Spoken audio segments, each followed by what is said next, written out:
Hi there. Um, I'll talk to you guys back home.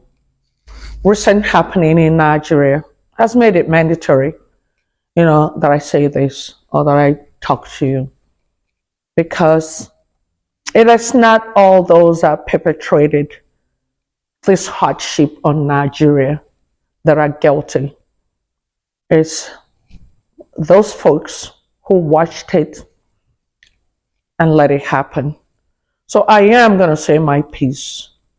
A lot of our folks are suffering untold hardship to where it has gotten to mental health, where folks are literally committing suicide because a few folks in Nigeria decided to take all the natural resources that God gave us and pocketed it and allow the whole country to suffer. I just want to ask, do you even recognize that you're suffering? But, because the way the country is going, it seems like folks don't even recognize that they're suffering. If you do recognize, you're one of those that recognizes that you're suffering, you know your situation can never change except you do something about it. You gotta do something about it. If you're suffering, you can't just sit. You don't have to change your life. It is a fact of life, whether you are in America or in Europe or wherever you are. When you are in trouble, when you sit down and literally see stuff coming down on you, you're not going to just sit there. So what we're going to do is you're going to have to change the situation and change that stuff that is making you go crazy. Check this out. Check this out. All your expectation has to be real, otherwise you put pressure on yourself. Take for instance, I'm going to use Chama.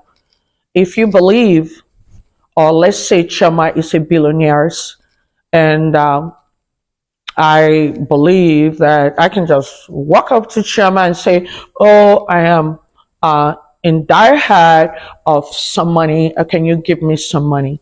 If you believe that just because you went to Chama, that she's gonna, just get into her pocket and give you some money, and that means that your expectation is not real, because being a billionaire is she's gonna have to you're gonna have to go through some processes for you to get that money. So it has not what I am proposing might not seem easy, but it is doable because, we're talking about yourself, conflict of self, conflict, and you want to resolve, because in all of this cesspool of craziness going on, you're going to have to find solace. And to find solace first is to, work on yourself first. Work on yourself and get some sanity. And a lot of times you see some folks just sitting down and just crying and all of that. No, get up and do some exercises. But I'm going to talk to those at the helm of affair. What you're going to do? You're going to find out who, what, and why is blocking you from making that change. There are some forces around. The Bible says a man's foe are members of his household, or it could be friends, or it could be circumstances surrounding you. Find out who is trying to block you from making that change. And you know what you're going to do? You're going to have to block who, what, and why. You're going to have to block them from preventing you from making that change. It is that simple. And this is what I tell you. I'm going to challenge all of us to identify what we want to change. Look yourself in the mirror.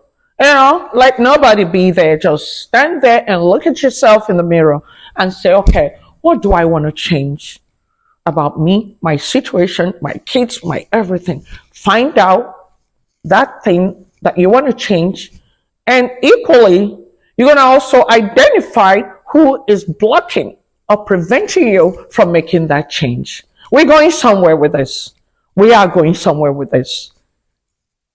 Another point is that you have to realize where you are before you're making this change.